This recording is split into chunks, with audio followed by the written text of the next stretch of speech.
కార్తీక మాసం సోమవారం సందర్భంగా నగరంలోని నీలకంఠేశ్వర ఆలయంలో అర్చకులు ప్రత్యేక పూజలు నిర్వహించారు. పెద్ద ఎత్తున భక్తులు హాజరై మొక్కులు తీర్చుకున్నారు.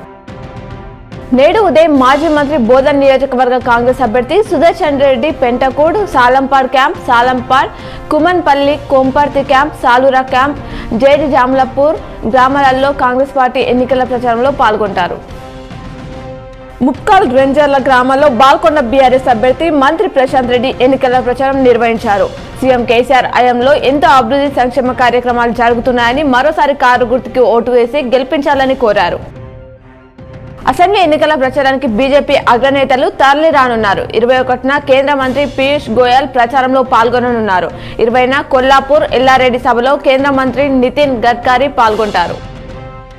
శాసనసభ ఎన్నికల ప్రచారంలో భాగంగా కామారెడ్డి జిల్లా బాన్సువాడ బీఆర్ఎస్ పార్టీ అభ్యర్థి పోచారం శ్రీనివాసరెడ్డి ఆదివారం బీర్కూర్ మండలం మిర్జాపూర్ గ్రామంలో ప్రచారం నిర్వహించారు. గ్రామస్తులు ఆయనకు ఘన స్వాగతం పలికారు. వరల్డ్ కప్ ఫైనల్లో ఓటమి చెందడంతో టీమిండియా ప్లేయర్లు కన్నీటి పర్వతమయ్యారు. సిరాజ్, రాహుల్ తీవ్ర భావోద్వేగానికి గురికావడంతో సహచార ప్లేయర్లు ఓదార్చారు. రోహిత్ శర్మ, విరాట్ కోహ్లీ కళ్లల్లో కన్నీళ్లు తిరిగాయి. స్టేడియంలోని వేలాది మంది అభిమానులు భావోద్వేగంతో వెనుదిరిగారు. సీఎం కేసీఆర్ బీడీ కార్మికులకు కట్ ఆఫ్ డేట్ ఎత్తివేశారని, పీఎఫ్ కార్డ్ ఉన్న ప్రతి బీడీ కార్మికులకి బీడీ పెన్షన్ వర్తిస్తుందని ప్రజా ఆశీర్వాద సభలో సీఎం కేసీఆర్ కరాఖండిగా తేల్చి చెప్పారని నిజామాబాద్ రూరల్ బీఆర్ఎస్ ఎమ్మెల్యే అభ్యర్థి బాచెట్టి గోవర్ధన్ అన్నారు. మెట్రాజ్పల్లి, నాగ్తాండా, అమృత్పూర్, వడ్డెర క్యాంప్, అమృతపూర్ గ్రామాలలో రూరల్ ఎమ్మెల్యే బాచెట్టి గోవర్ధన్ విస్తృత ప్రచారాన్ని నిర్వహించారు. భీమ్గల్ పట్టణంలోని నింబాచల శ్రీ లక్ష్మీ నరసింహస్వామి బ్రహ్మోత్సవాలు కన్నుల పండగగా కొనసాగుతున్నాయి.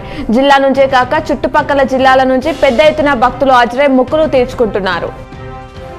నేడు బీఆర్ఎస్ పార్టీ ఎమ్మెల్యే అభ్యర్థి గణేష్ బిగాల 37, 38 డివిజన్లలోని అంబేద్కర్ కాలనీ, సంజీవయ్య కాలనీ, పవన్ నగర్, అరుంధతి నగర్, ఆదర్శ్ నగర్లలో ఇంటింటికి తిరుగుతూ ఎన్నికల ప్రచారం నిర్వహించనున్నారు.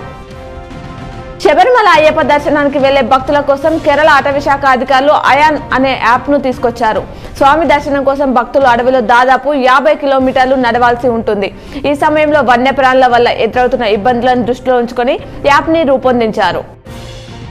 వన్డే ప్రపంచ కప్ లో అద్భుత విజయం సాధించిన ఆస్ట్రేలియాకు ప్రధానమంత్రి నరేంద్ర మోదీ అభినందనలు తెలిపారు. ఈ టోర్నీలో బాగా ఆడారు, అద్భుత విజయంతో ముగించారు, సెంచరీతో రాణించిన ట్రావిస్ హెడ్ కు ప్రత్యేక అభినందనలు అని ట్వీట్ చేశారు.